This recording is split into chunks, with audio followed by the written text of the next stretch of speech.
Hello everyone, and good evening or good afternoon, whatever you are watching us now. So, hi, I'm Mariam. I'm the IADS Vice President of Science and Research. And today I would like to welcome you all for our second webinar for the European Webinar Month. It would be a very interesting webinar. It's with a very interesting topic as well, and with a very interesting speaker. So I would like to thank him so much for accepting our invitation. And I would like to thank the Slovakian Association, the member in IADS, for helping us in having that webinars on. So I will give the floor for Mahinor, for Yana first, our sports secretary, for having her introduction, and then we'll go to start our webinar. So enjoy. Thank you, Mariam. So hello, everyone. My name is Jana Panachova. I'm the General Secretary for SCAR Committee, and I would like to welcome you today to today's webinar as well. And our dear doctor, so I don't want to make this any more longer. I will give the floor to our webinar coordinator, Mahinar. So let's continue today. Hi, everyone. I'm always very happy with our webinars. So today is a very, very special one. This is our second webinar, Dr. Bruno. I'm excited. I really am excited for this one because it tackles a topic that I'm pretty sure all of us, we get to learn, and we keep repeating this lecture all over in our undergrad years and postgrad. And it's still a question that is very difficult for all of us as clinicians to decide when to stop and when to continue. So I guess we'll get it all in a little pill with Dr. Bruno, a pill of information to decide when to stop and when to excavate and continue. So I'm honored to present us to you guys today, Dr. Bruno Calkovsky. I hope that is right again. He obtained his degree in dentistry from Genesis Faculty of Medicine in Martin, University of Bratislava in Slovakia. Yeah, thank you. All the way from Slovakia in 2021. He's assistant professor for conservative dentistry and endodontics. He works in a private practice, includes all kinds of dentistry with biomimetics dentistry, microscopic endodontics, and the dental-alveolar surgery bring favorite fields. The operating microscope and loops are the most important tools for him, so that's a plus. And he's a PhD student. He studies the aspects of selective excavation connected with adhesive reconstructions of the teeth. So you got it. All the info today is going to be top notch. So I'm waiting for you all for your questions in the chatting box, and I'll yield the floor to my favorite work and friend Pek, to tell you all about our upcoming webinar for the rest of the European webinar month. And I'm very happy, as always, seeing all the people that attendees that keep attending all of our webinars and the new ones. So I welcome you all, and I'll hand over to Epek. Thank you so much, Mahina. Hello, everyone, and welcome to our second webinar of this Europe series of SCORE webinars. We are so happy that you are joining us today, and we are also really glad that Dr. Bruno Calkovsky accepted our invitation and is here with us today about this interesting topic that we are all looking forward to listen about. And we also have many more webinars coming up in this European edition that you can follow up in our IADS social media accounts. And please do not forget to fill in the feedback form that we will be sharing in the chat box in the end in order to get your attendance certificates. And please do not hesitate to ask any questions you have in your mind in the chat box that Doctor will be answering at the end. And thank you so much again for joining us today. And I can't wait to listen about the presentation. So I'm yielding the floor to the doctor. Enjoy. Thank you very much for kind introduction. And guys, I would like to thank you very much for joining today. So, my name is Bruno Calkovsky, and today I would like to tell you something about the caries excavation. I have been introduced, but there are some little things I would like to tell you before we start with the topic. So, I come from Martin, Slovakia, which is a little town in the center of our country. It is surrounded by hills and forests. And as you can see on the map, it's also located in the very center of the Europe. And actually, the very center of the Europe is located only few kilometers from our town. I have graduated in our faculty in Martin, the SMU's Faculty of Medicine in 2021.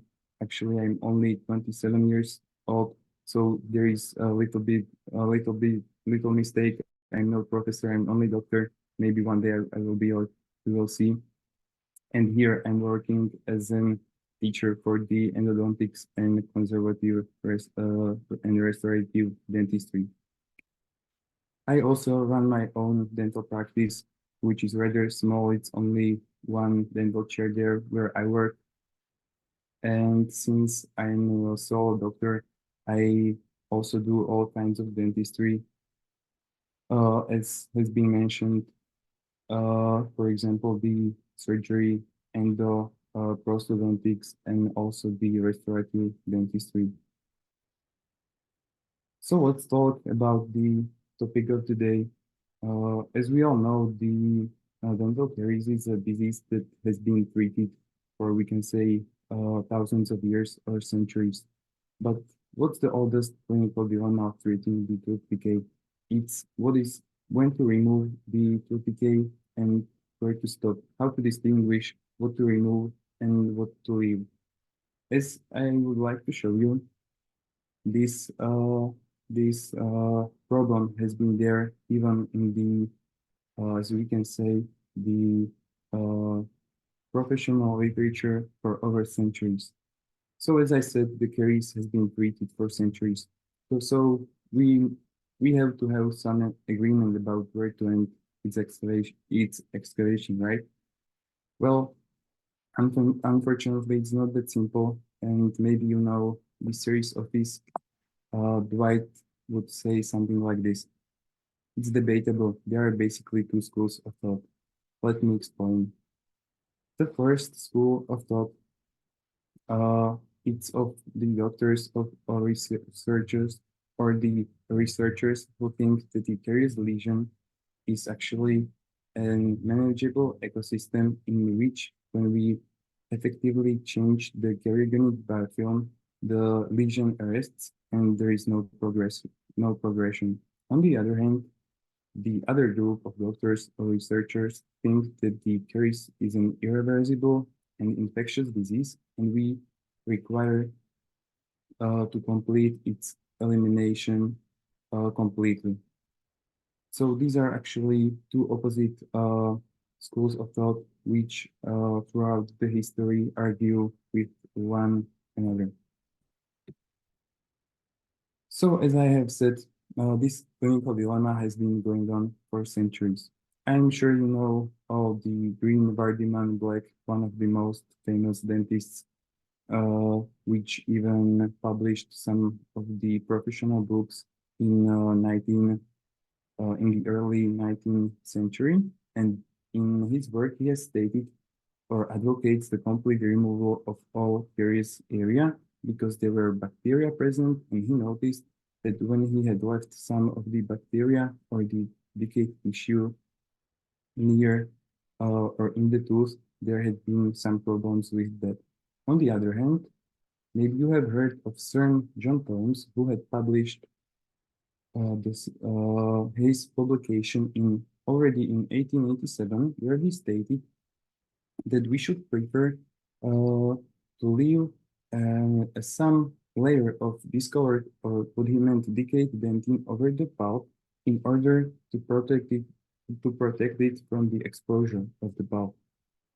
As he had stated in his work, there is actually all of the concept that he wrote about is very similar to the nowadays public articles about the selective excavation. Well, everyone wants to remove the decayed disorganized tissue, but as he stated already back then, there are some exceptions to this rule. When there is tooth decay and it has progressed very deep in the tooth, when we want to remove it, there is a really big danger of exposure of the pulp. Back then, there was no biodentin, no NTA. When they exposed the pulp, usually they lost the tooth in a few weeks or few months. So it resulted in the loss of the tooth. So they did everything in order to keep the pulp unexposed, and they noticed that when they achieved it, there is higher success of the treatment. First, before we even start with the excavation of the dental caries, we need to actually know what we are working with. There in the literature, there are quite complicated versions of what actually dental caries is, but I think for today we can keep it simple and we can talk about the dental caries as a disease that is localized. It's chronic, so it doesn't happen over day. And what's most important for the today's webinar, it's that destructive process. And I like to say that it is initially reversible, but even in the later phases of the caries, there are some parts of the caries which actually we can reverse the damage that has already been done. So we need to ask ourselves simple questions.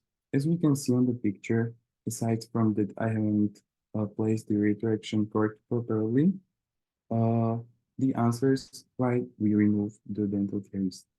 As we can see, the dental caries is also an aesthetic problem. When we have decayed teeth, they look, let's say, brown, black, we want that removed. But that's aesthetic problem. We are not talking about the aesthetic dentistry today. The other issue is that we want to our restorations and teeth to be strong and to last. So we need to achieve work with the dental tissues that are of high quality. And as we know, the caries does damage to these tissues, so we need to remove. But what's the most important part of removing the caries? It's the bacteria. Again, simple question, why should we remove the bacteria? Actually, we have the full mouth of bacteria, so does it matter if they are part of the tooth? Yes, it does, because as we know, they cause damage to the pulp of tissues. Actually, what is very interesting to me, even if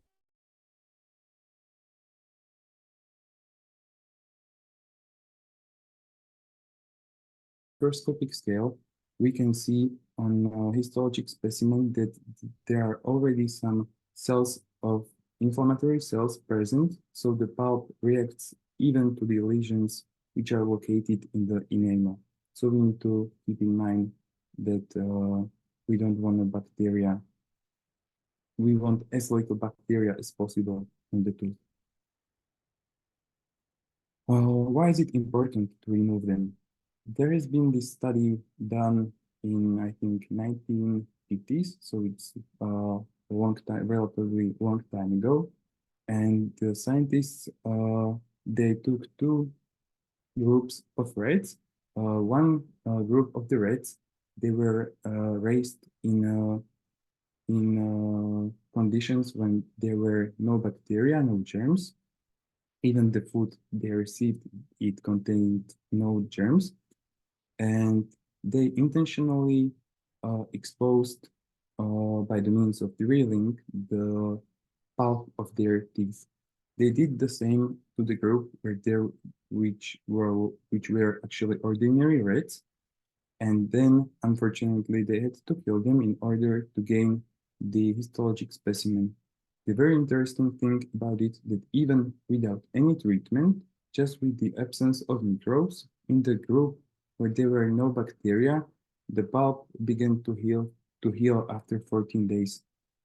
So it was enough that there were literally no bacteria. Of course, in the group where there were microbes, the pulp became necrotic, inflamed, and it wasn't healthy at all. But what if we do not expose the pulp? Can we leave some bacteria behind?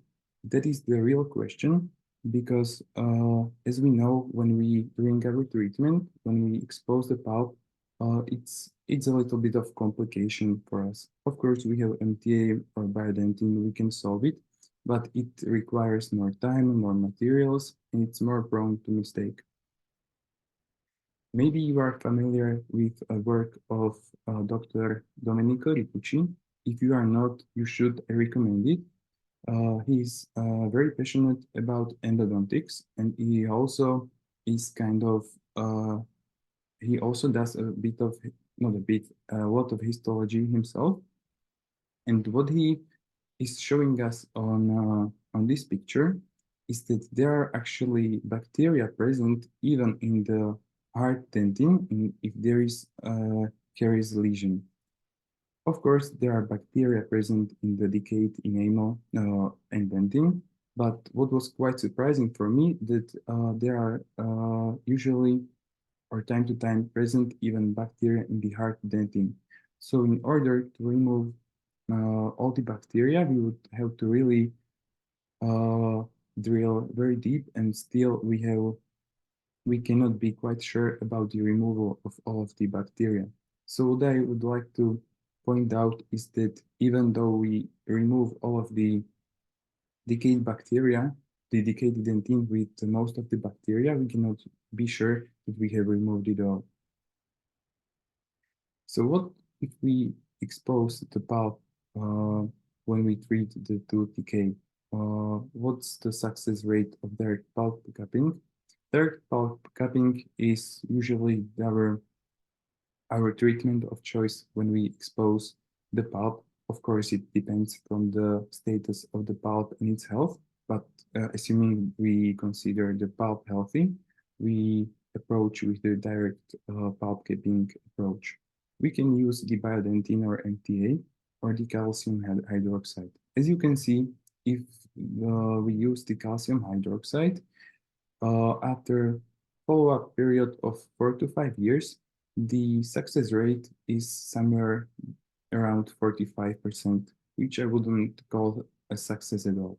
On the other hand, if you use the biodentin or MTA, the overall success is around 80%, which I think is pretty nice. So now we can compare this method with the selective excavation if we leave the bacteria over the pulp. Authors in this study have treated the teeth with deep caries lesions, and they have treated them using the selective excavation, and they have achieved a similar success rate of around 80%. Around 80%. There are some things which I would personally do a little bit differently, because what I think it's very important is to maximize the adhesive bond strength which we when we restore the cavity. The authors have used a single bottle adhesive system, the 2mm increments of composite resin, and they have even used the glass ionomer base. I'm not gonna talk why I do not. I would do it a little bit differently. We will see this slide in a couple more minutes, and we will talk about it a little bit more. But I believe that we can improve this 80% success rate. So imagine now that you are treating some necrotic tooth. We know that if it's necrotic, there are bacteria everywhere in the root canal system. What we are trying to do is remove all of the bacteria. but is it possible to remove all of the bacteria so it could heal like in those germ-free rats the tissues did? Well, unfortunately, no. What we are trying to do is to attain the highest level of cleaning and disinfection of the root canal system, and we have to leave something for our immune system to work with, and so it has the environment to actually win over the remaining bacteria, and thereby it can heal. I believe that if we do the same with the selective excavation, there is a great chance that actually something very similar will happen with the pulpal tissues. So let's talk a little bit about the caries.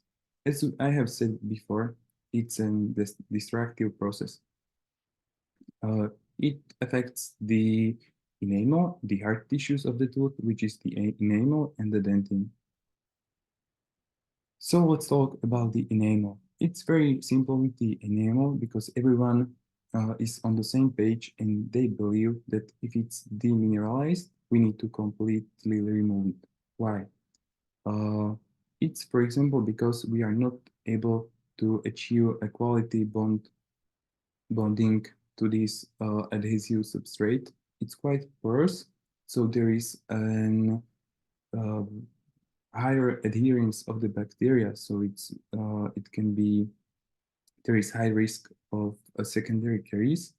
It's also quite brittle, so because of its poor biomechanical properties, and we can distinguish it quite easily from the intact enamel for its chalk-like appearance, as we can see on this picture. As you can see, in the middle there is demineralized enamel, and on the side of the approximal spaces there is intact enamel. So if we use magnification, is the easier. If we do not use the magnification, it's a little bit hard, but still much easier than to distinguish between the decayed dentin. I will show you in a moment. I have said that everyone agrees upon the complete removal of the demineralized enamel, but please keep in mind that this is only when it comes to the adhesive reconstructions. There is something called resin infiltration when we actually treat these demineralized areas of an enamel without drilling them. So if you don't know this method, you can Google it. It's or ask someone who, if he or she uses it, it's very nice. I personally haven't used it yet, but I hope I will do it soon.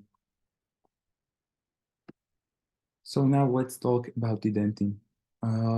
What's difficult about the caries dentin is that it is difficult to distinguish between the various types of dentin. Sometimes between the intact dentin and the caries dentin, because both of them can be stained, and then between the caries dentin, because we know there are some different kinds of decayed dentin. We can distinguish clinically between the so-called outer and inner caries dentin. And histologically, we can distinguish more zones. However, when we are treating the patients, we cannot make the histologic specimen of the patient's tooth. So unfortunately, we cannot work with that information while treating the patients. Depending on each zone, there is variability. The variability is in the destruction of collagen and dentin tubule system.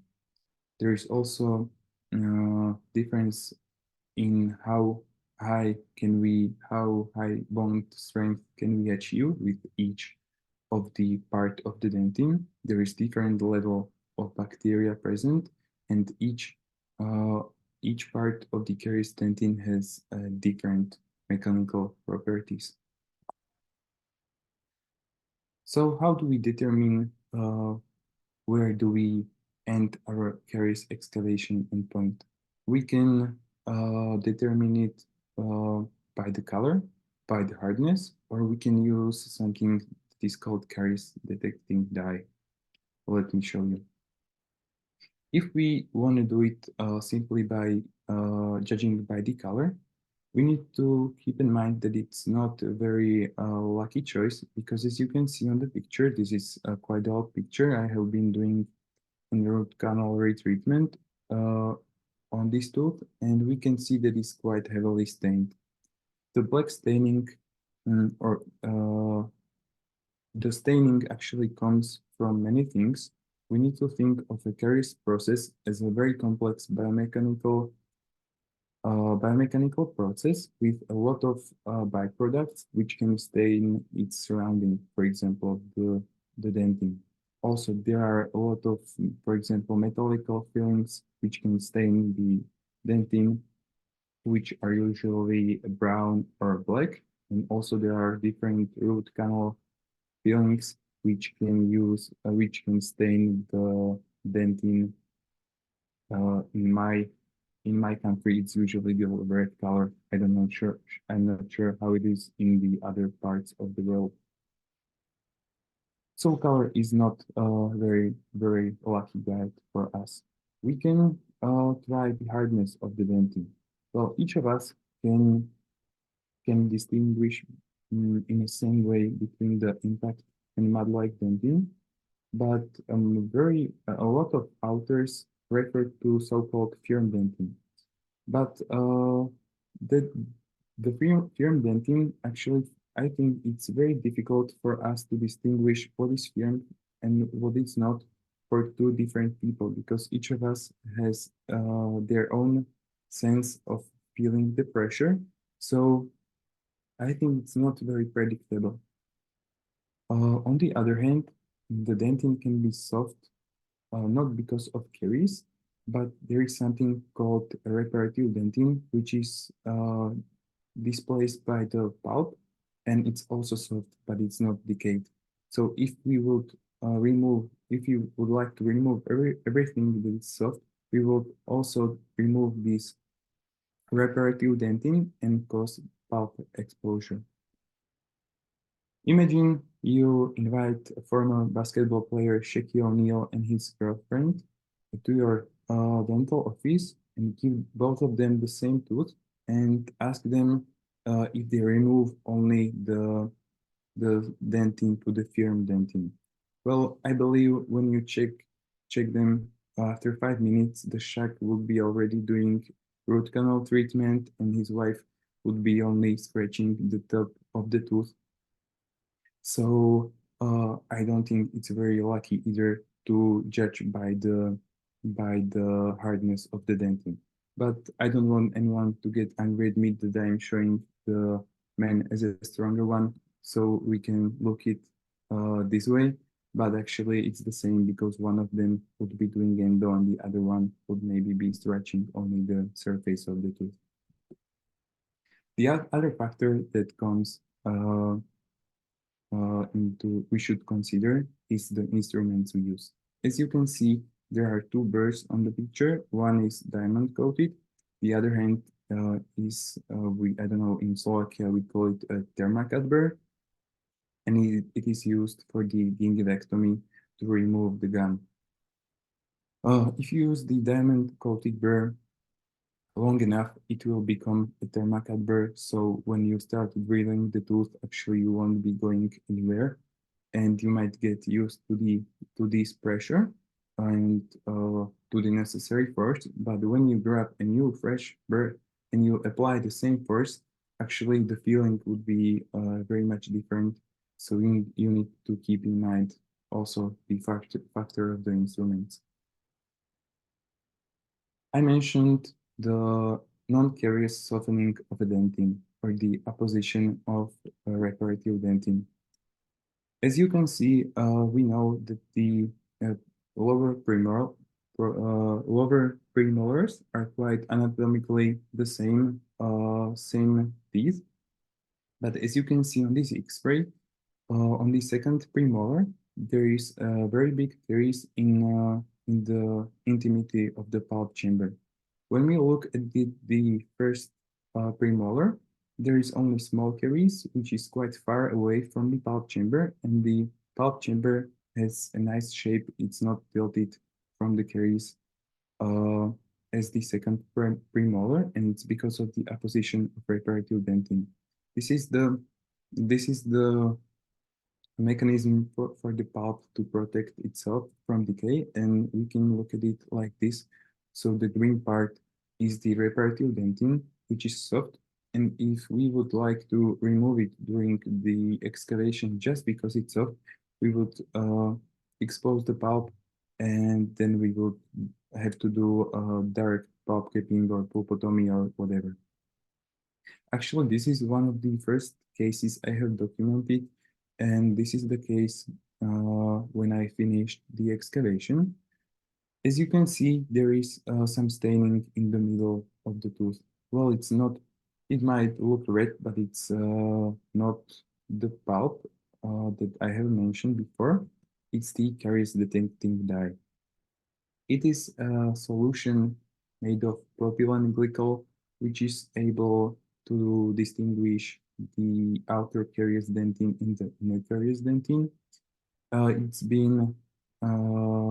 It's been developed in, I think, 1980s, so it's been around for a very long time. There are a lot of publications regarding the caries detecting dye, and I like to use it very much.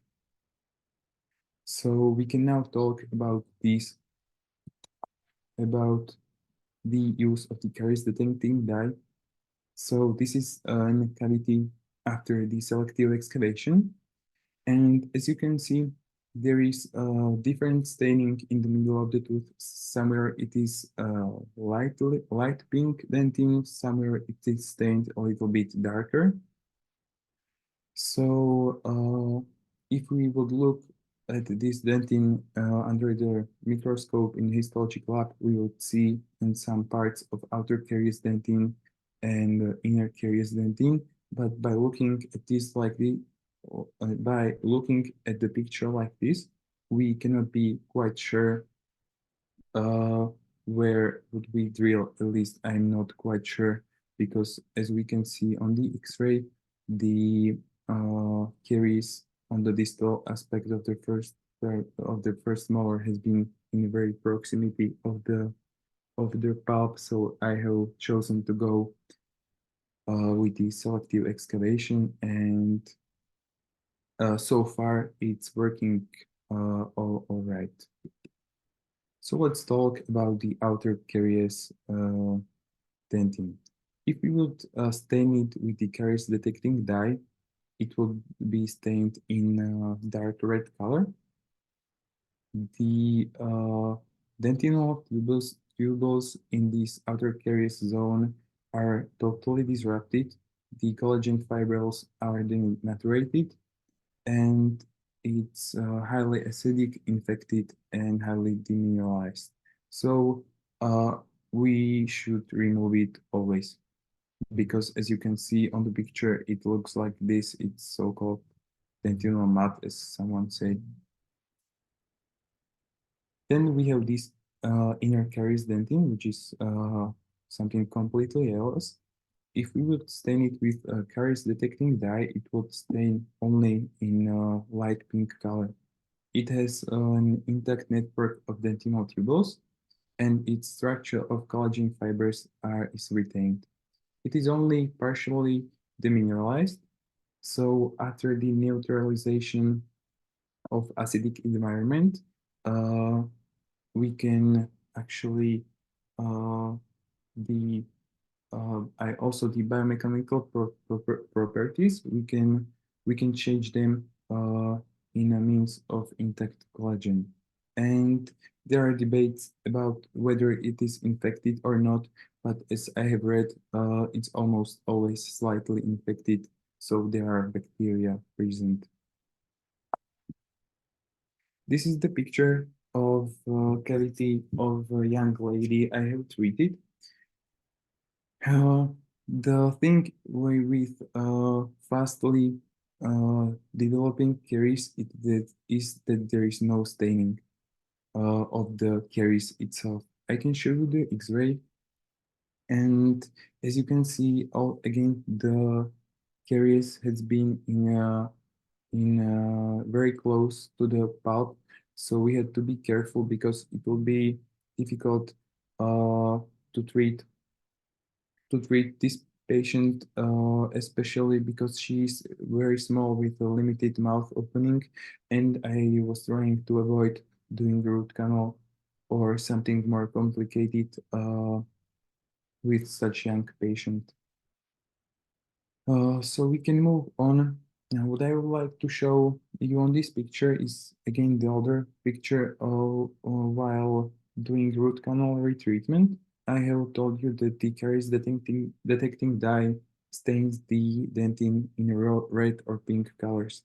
But you need to keep in mind that there are some obturation root canal materials that can stain the tooth as well. And if I would wanna remove all these red stained dentin in this tooth, there would be no tooth left. So keep in mind that it could be some other staining, not that it is the dentin decayed, but only because it is stained, and aside from the aesthetic viewpoint, it doesn't actually matter. So where should we end the caries excavation?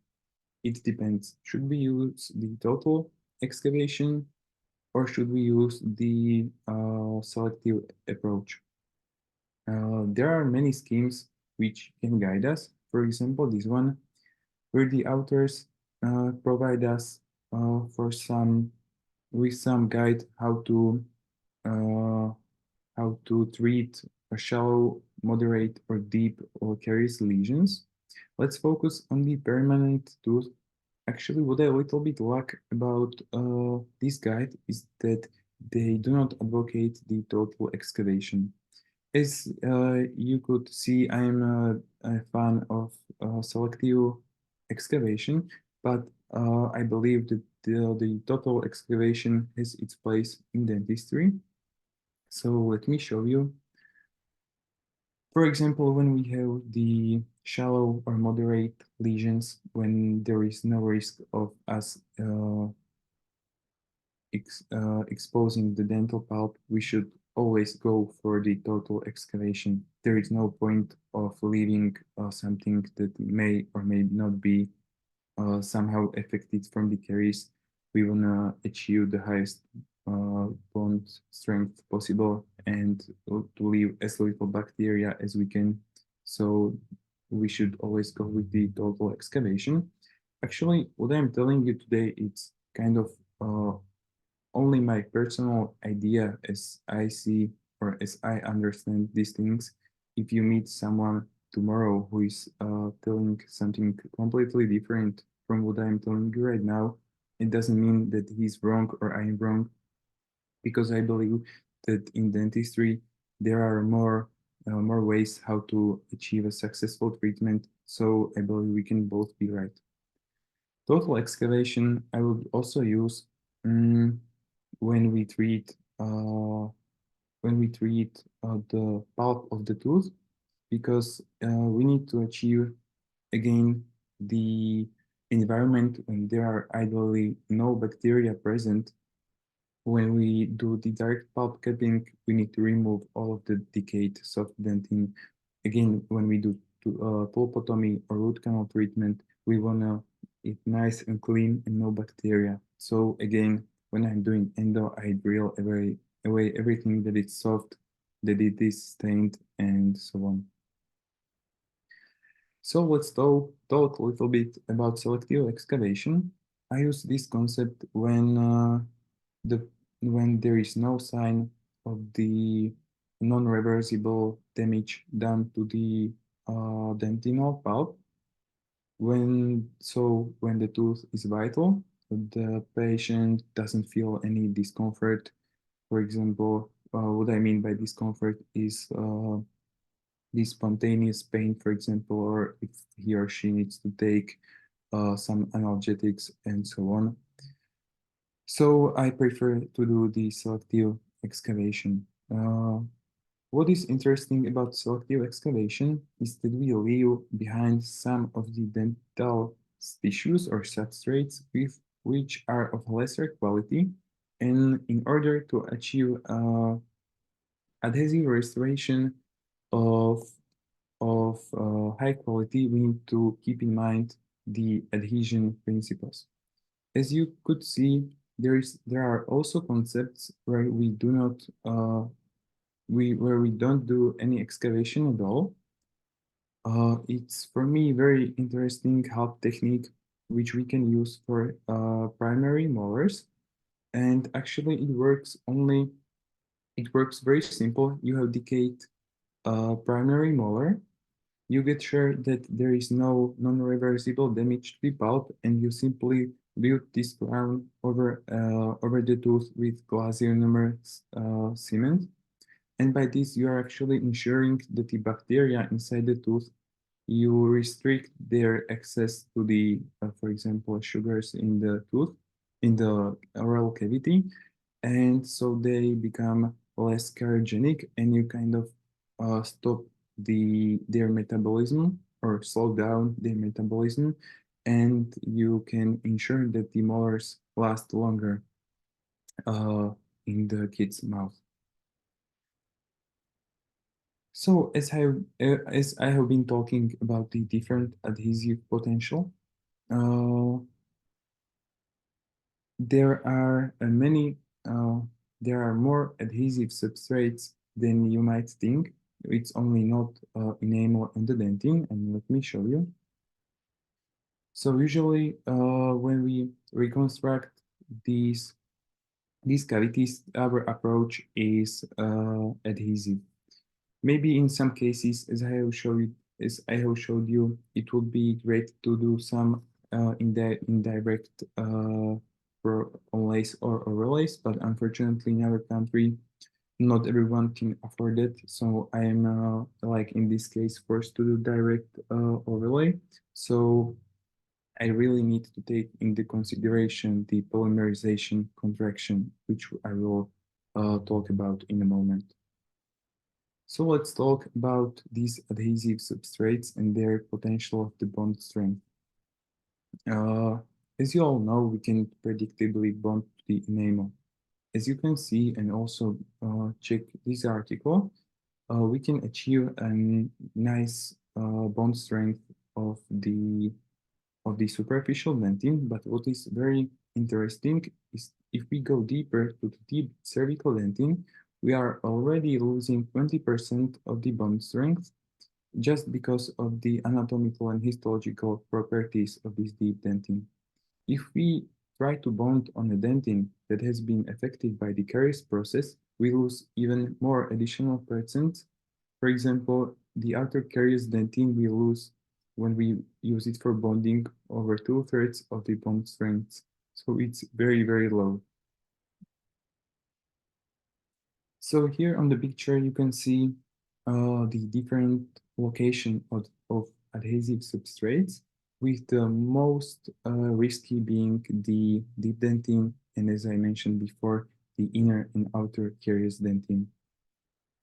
When we look at it like this, the green line represents the adhesive substrates where we can bond predictably, and the red area is the let's say risky area in which we need to care the most. Let's imagine that we place our matrix and we do our bonding protocol or the adhesive protocol, and we would fill this cavity with in a bulk fill manner in one increment. What would happen if there would be polymerization contraction? Well, imagine if you are being pulled by one hand by very strong force and by the other hand by very weak force. Of course, you would go with a stronger force. So that's actually what would happen in this cavity actually it would be the same. We would have a nice bonding or nice bond strength over the green line, but over the red area, there would be a debonding. So there would be a marginal gap.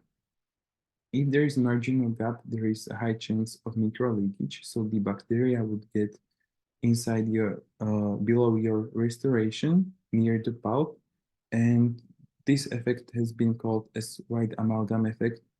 And the composite resin has been blamed for being toxic, but actually people who blame composite resin for being toxic in the past usually just didn't know how to use them properly. Usually, mainly, for example, in our country, it happened as well, and simply because it was much more complicated material to work with than the amalgam. So, for example, when I do my adhesive reconstruction of this cavity, I use very small increments, and I start with this red area, so I don't connect the increments of the composite resin with the green area and the red area. So I only place the small increment on of the flow composite and polymerize it, and then use a very small increments of dentino resin. So this is we are now back over this slide where I mentioned that there could be some things done a little bit differently. As I mentioned right now, the increments I will use a little bit smaller. I think 2 millimeters in the case of selective excavation is it's a little bit too big. The authors have used the glass ionomer base. Well, there is some reason behind it, but in the means of adhesion, we cannot bond in such a strong and quality. We cannot produce such a high quality bond to this glass ionomer sand base as we can to the dentin, and they have used single battle adhesive system. Well, in some situations, the single battle adhesive systems are great, but the literature is showing us there are more complicated adhesive protocols. However, there is one great benefit because, as we know, the adhesive strength or bond over the time it decreases. It is decomposed. It's enzymatic activity usually, and there are total edge or two-battle selective edge adhesive systems which are quite stable over the time. So it's a little bit more complicated to use them, more prone to mistake. But if we do it right, I think the benefit is great. I would like to show you the one of the first cases I have treated since I have started documented the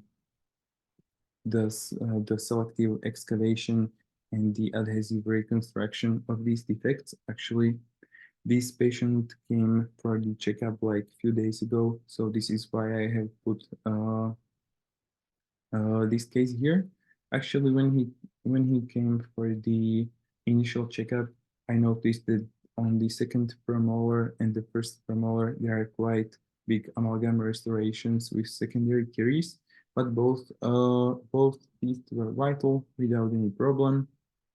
So again, we decided to go with the selective excavation approach. As you can see, this is how the cavities looked after the excavation and the matrix placement. And I fortunately didn't expose the pulp. And these are the fillings on the X-ray, on the control X-ray from a few days ago. Both of the teeth are vital, no problem. And I believe it can stay like this for a longer period. Unfortunately, as you can see, we were not able to save the pulp on the second molar, so we had to do the root canal. There is one controversy connected to the selective excavation. As the histologic studies have showed us, if we leave histologically too much bacteria over the pulp, there is undergoing the subclinical pulpal inflammation. So there are inflammatory cells present, even though the patient doesn't feel anything, any problem, his or her teeth or tooth doesn't hurt. It responds to the vitality test. Normally, there is no problem, but on the histological side of the things, there is this unprovoked subclinical pulpal inflammation going on. So we need to ask ourselves a question: do we treat the patient or do we treat the histologic specimen? Or do we want the patient to be happy to have vital teeth with no problem? Or should we be worried about the process of few inflammatory cells going on? For me, this answer to this question is clear, but it's up to each of us to answer it. Of course, there are different concepts you can use, but we should always ask this question to ourselves. That will be all from me. I would only like to, if you don't have any plans for summer, you can visit Slovakia. As you can see, we have some nice nature, also culture. There are interesting foods you can try out, and most of all, there are very good parties in the summer. So I would like to invite you to Slovakia, and if you come, we can go for a beer or something else, or you can visit me in my practice, or you can just text me on Instagram account. Thank you very much, guys, for attention. Thank you so much, Doctor, for that very interesting webinar. Actually, it's not my topic of interest, but I really enjoyed. So I really thank you so much for simplifying the information, and I really liked the way you started the webinar, the history you said, and the cases you presented. So thank you so much for it. And I believe we can open the floor for questions. So guys, you can write your questions on the chat box. And we will be sharing the feedback form now, so you can get your certificate at the end of the month.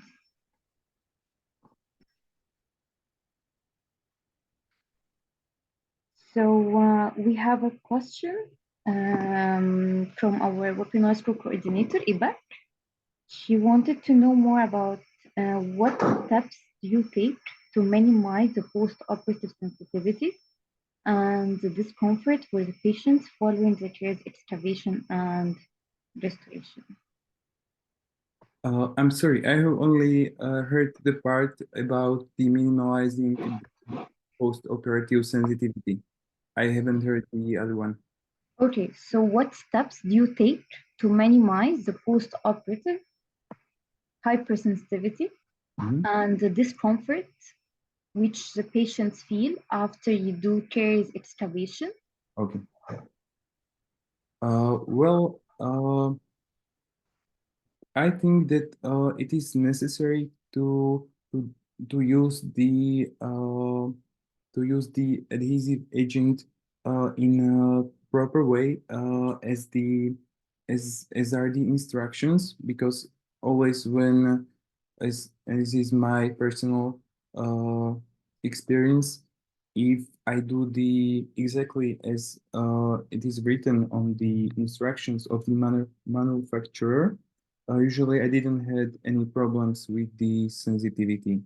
Actually, in a longer time, no one was complaining. And actually, when you do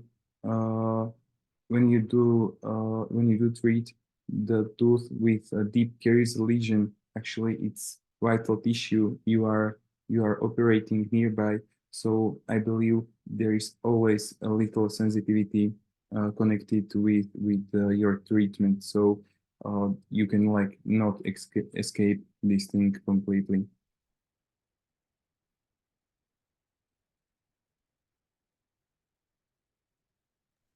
Yes, I totally agree. And she also have another question.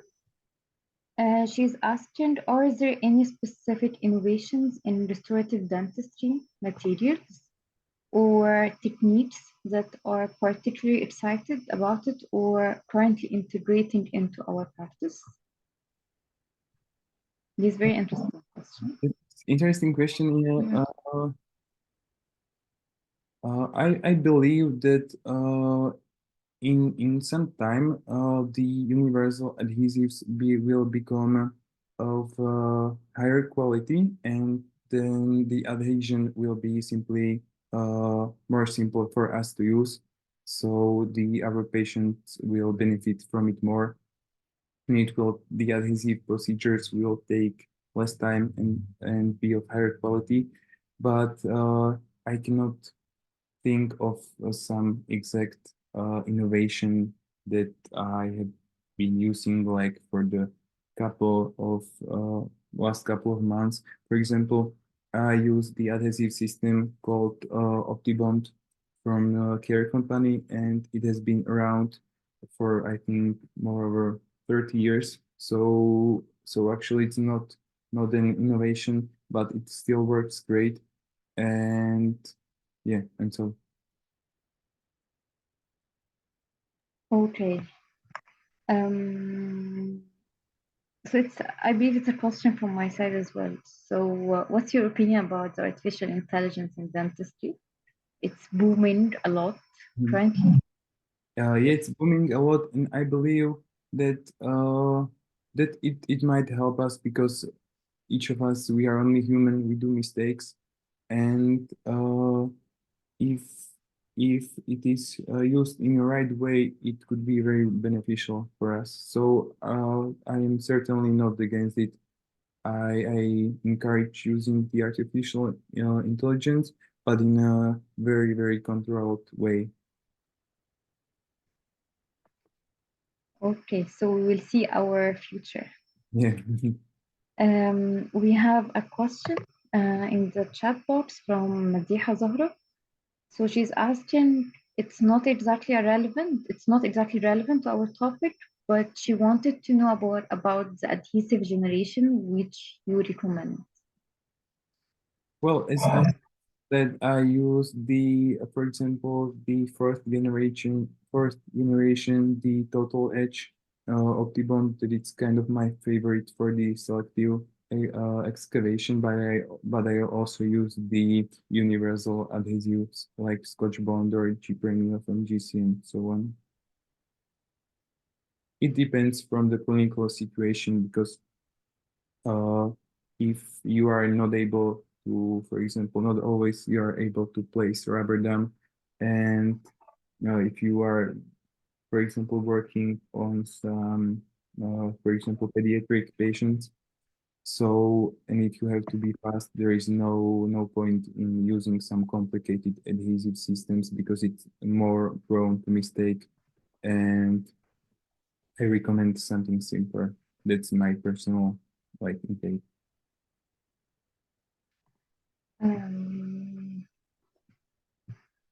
Thank you so much for your reply. I hope Dr. Bruno replied to your question, Madiha. So I believe there's no any more questions, but thank you so much for sharing your social media account. And I believe next period you will find our attendees asking you a lot of questions. Yeah. So thank you so much for your time, and thank you so much for accepting our invitation for having that webinar. We really enjoyed, and we are looking forward for future collaboration. Yeah, thank you very much. Thank you for Thank having you so much. Thank you so much. Thank you, guys, and hope to see you again for our next webinar. And please don't forget to reply to the feedback form. to get your certificate. Okay, thank you. Bye-bye, guys. Thank you so much.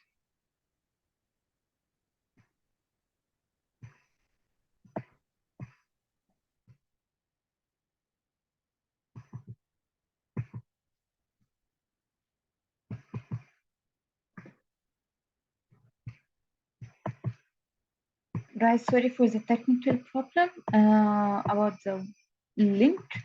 You could fill it in and we will send you the other evaluation form because there is a technical problem, unfortunately.